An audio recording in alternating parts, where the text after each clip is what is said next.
there's no way to progress if you keep it all in. A lot of the progress I made with my Builder 20 members was real, raw, open kimono stuff. Being able to talk about really what's going on, to be able to be vulnerable with them, with your coach, and really be honest about, hey, this is a problem, this isn't working, or this is working. So you focus on trying to recreate the wins and avoid the losses. And it's helpful to have that accountability.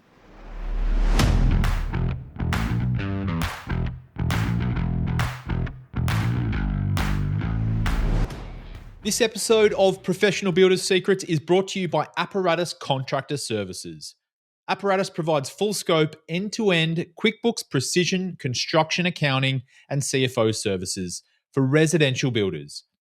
If you feel like you can't completely trust your weekly and monthly financial reports, or you feel like you're flying blind, Apparatus will rebuild and operate your QuickBooks accounting system and give you precision construction accounting capability you can trust.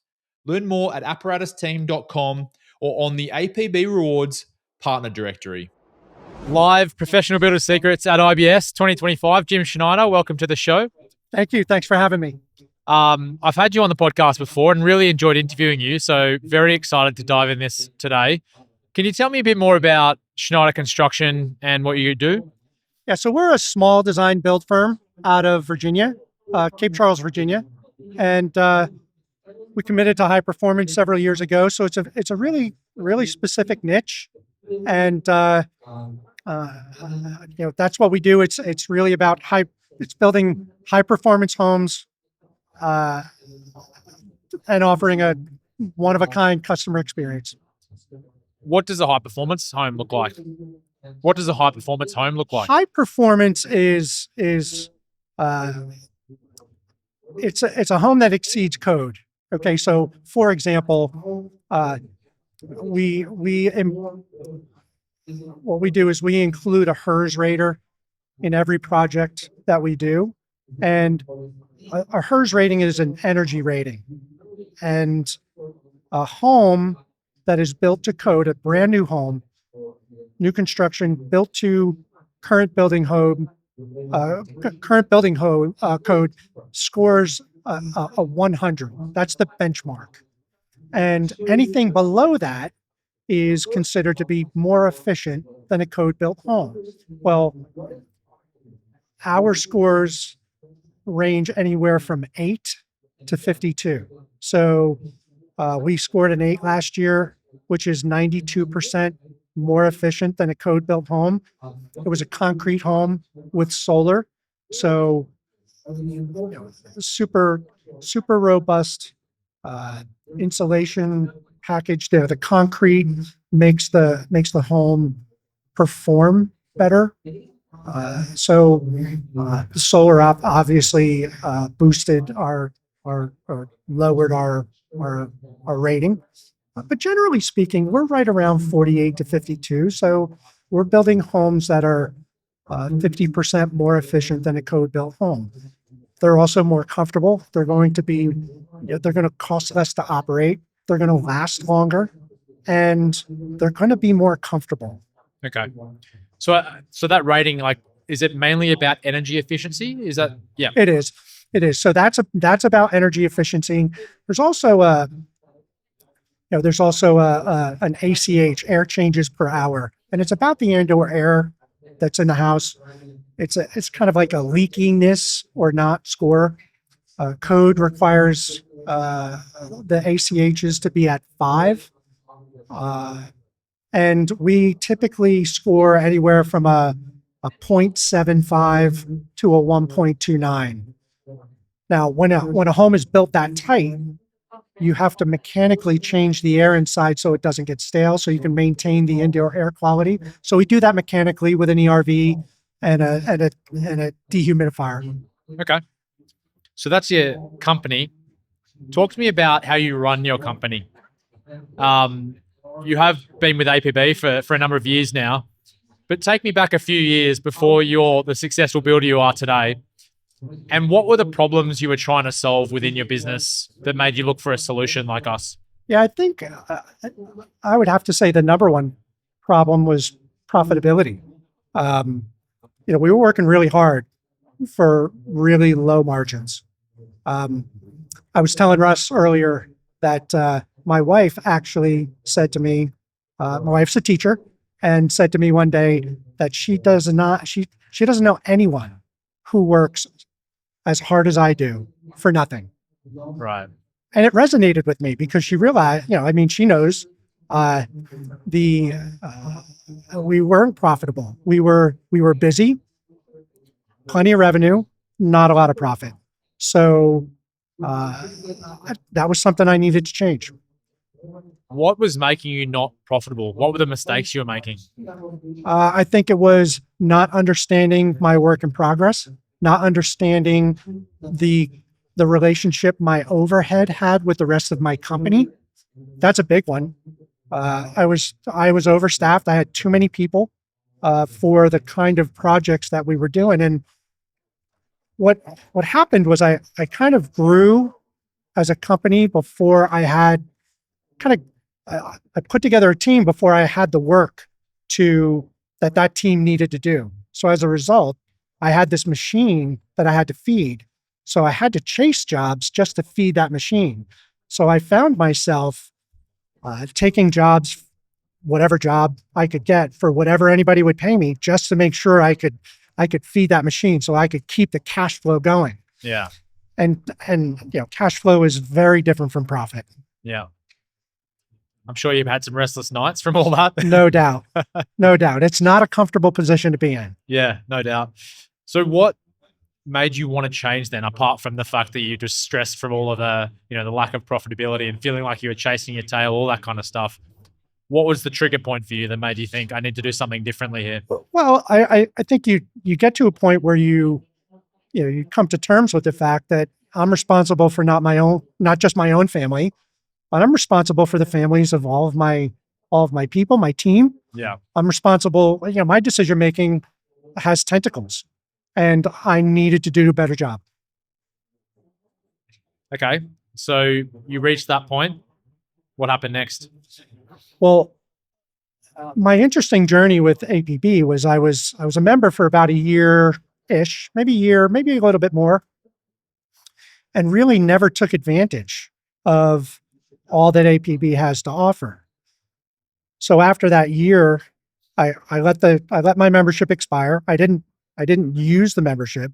And then when I got to this point again, I don't know if it was an email or a social media post or whatever, where I got reconnected, and I thought, that's something there's a resource for me. So I reestablished my membership, got into private coaching, and it really has changed. It's really been a game changer for me. I've learned a lot about how to manage my company from a financial standpoint, from a workflow standpoint. It's given me a lot of tools that I didn't have before. I'm a Builder 20 guy. I'm a huge proponent of my Builder 20 club, and what I get from that is at a certain level. The coaching, the action plans, the knowledge that I get here is a much more granular level, much more one-on-one level. So between the two, it's really changed everything. I'm trying to understand what it was that really made you make a shift, because you mentioned that you struggled with profitability before and you were a member of APB for a period of time, didn't implement as much as you would have liked. So what made you make it such a big shift that you were starting to take action? Well, I think as time goes by, you start to realize that there's a finite period of time left in my career. Yeah. I am not risk averse. I've always taken a lot of chances because I always knew I had enough time to fix it. And as I've gotten older, I realized that my time is more finite. I have to be more conservative. I have to make better decisions. I also found myself struggling with with where my business was. I leaned on several of my Builder 20 members. The help I got from them was the prerequisite to me getting involved with APB. But it was emotional, it was financial, it was mental. There are just so many reasons I had to get out of that cycle. What's your core driving force with all of that? You mentioned the lives of the people that work for you, and your family. Is that what it comes back to?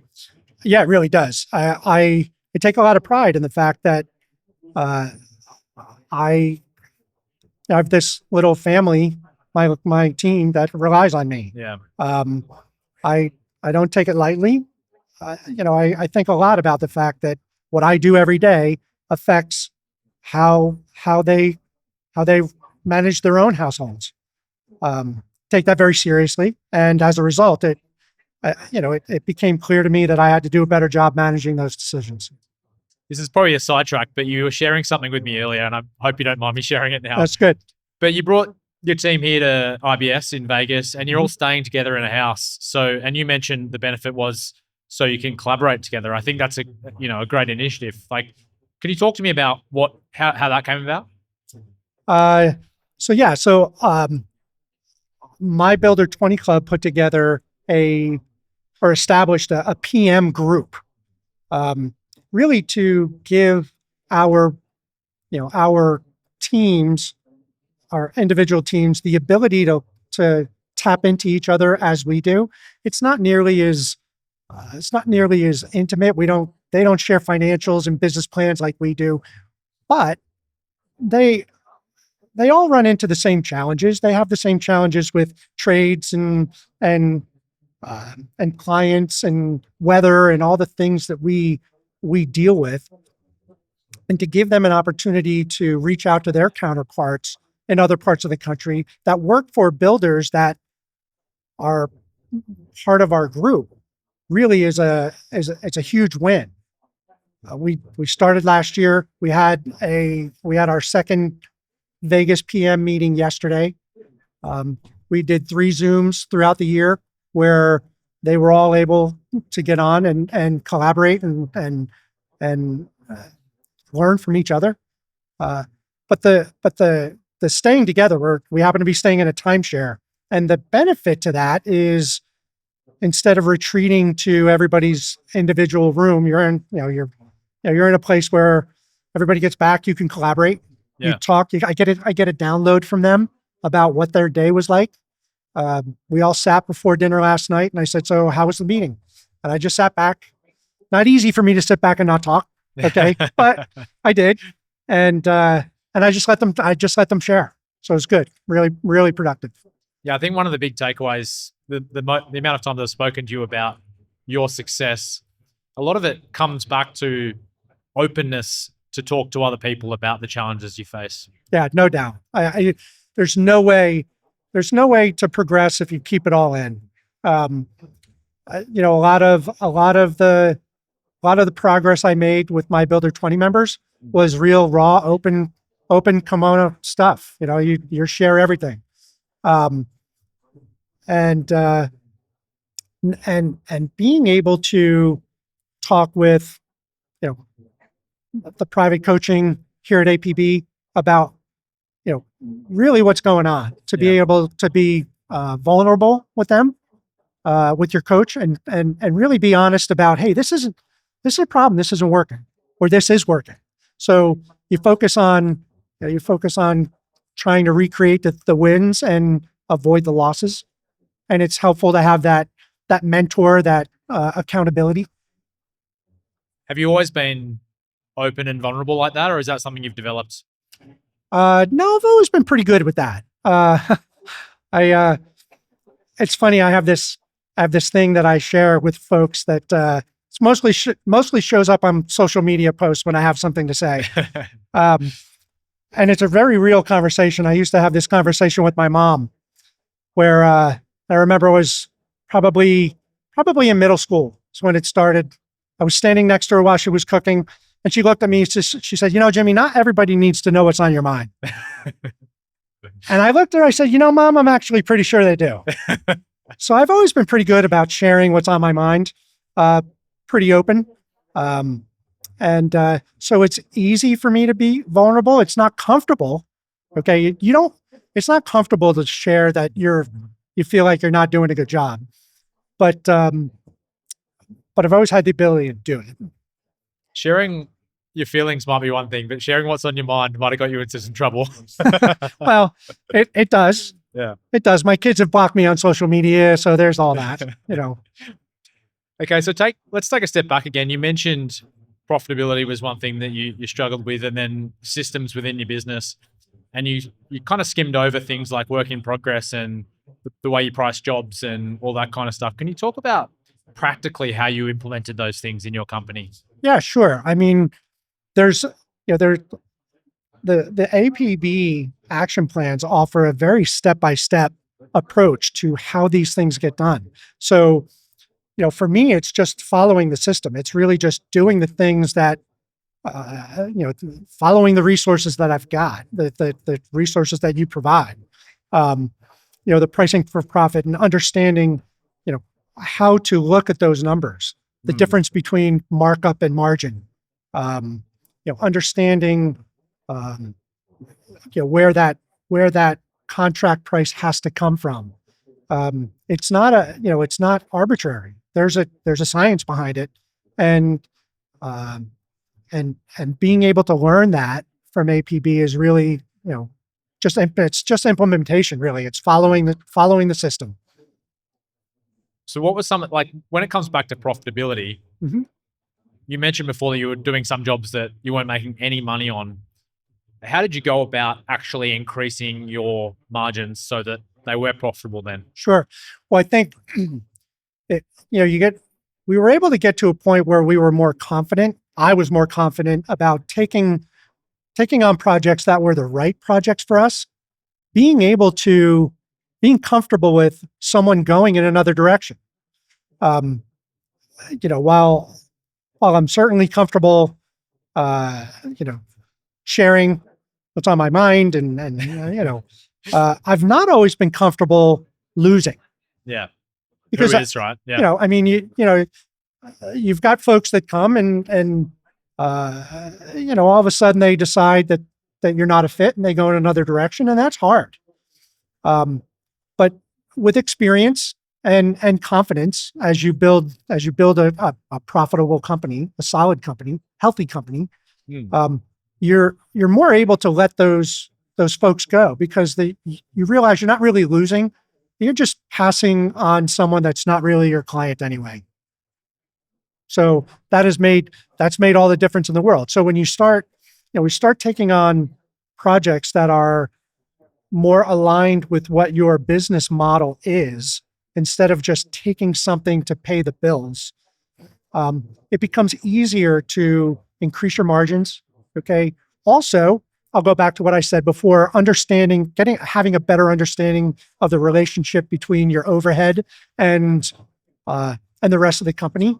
My overhead is a much different percentage of our overall business now. We're much leaner, much more efficient. So that also really plays into the profitability. Yeah, of course. You said working with the right clients. How did you go about defining what the right client was?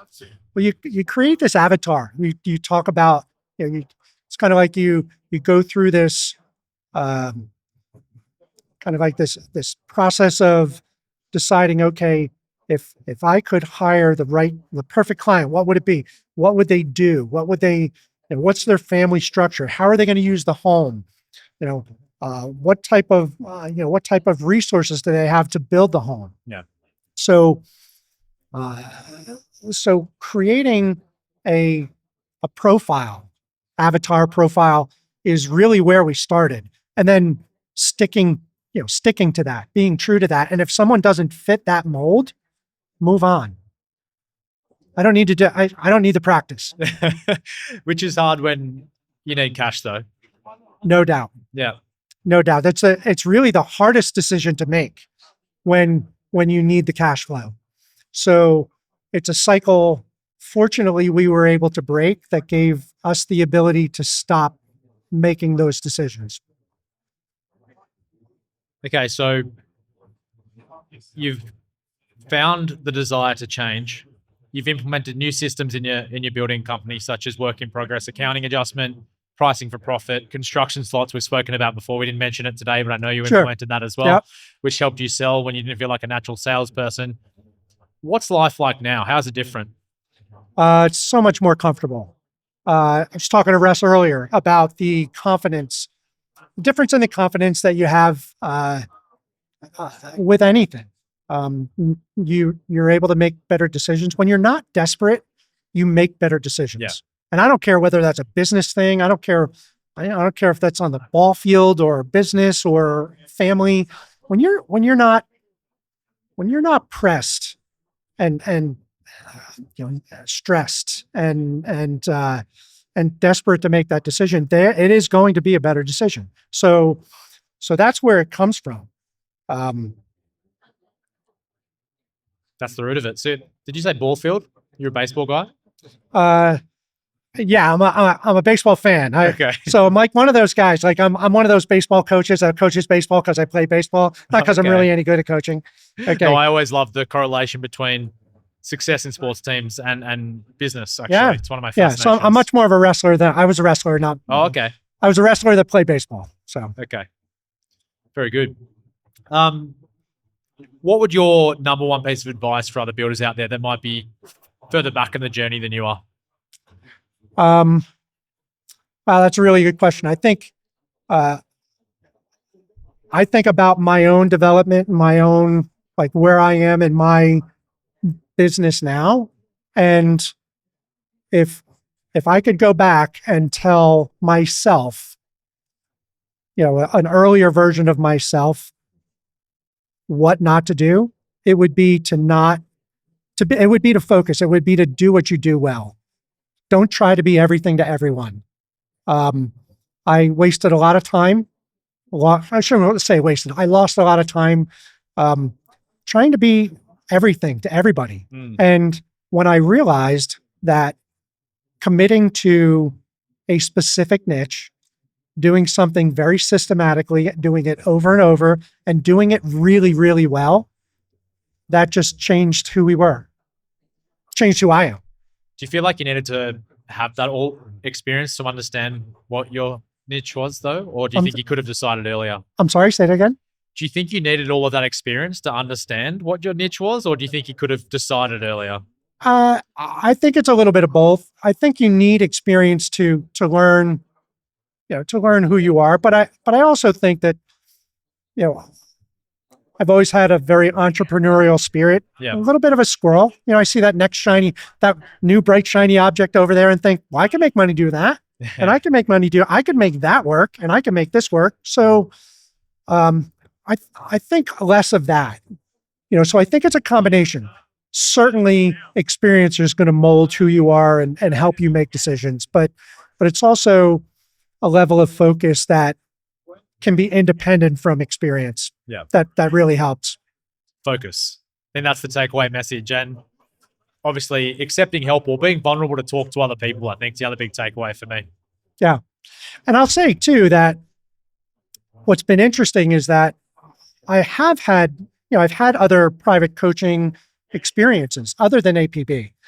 What I found is that the APB coaching experience was much more comprehensive. I actually had coaching advice that put me in a bad spot. Not because it was bad advice, it was incomplete advice. Right. It was only part of the equation. So I followed the advice, but there were parts of it that were left out that, you get to APB and you realize, oh, well, there's more to it than that. So now if I take that advice, which is the same advice I'm getting here, but then add the piece I was missing, well, that makes all the difference in the world. Wow. Okay. Well, that's good to know. Jim, thanks so much for coming on Professional Builder Secrets today. You've got a couple of presentations coming up this week. Yeah. You're speaking tomorrow and Thursday. Yeah. So I speak with Russ tomorrow at 8:30 and 12:30 about pricing for profit. And then I speak with Andy 12:30 on Thursday about construction slots. Perfect. Well, they're in the IBS education sessions upstairs for those that want to go check them out. Yeah. Thanks for coming on the show. All right. Thanks so much. Cheers. Thanks, Jim. All right.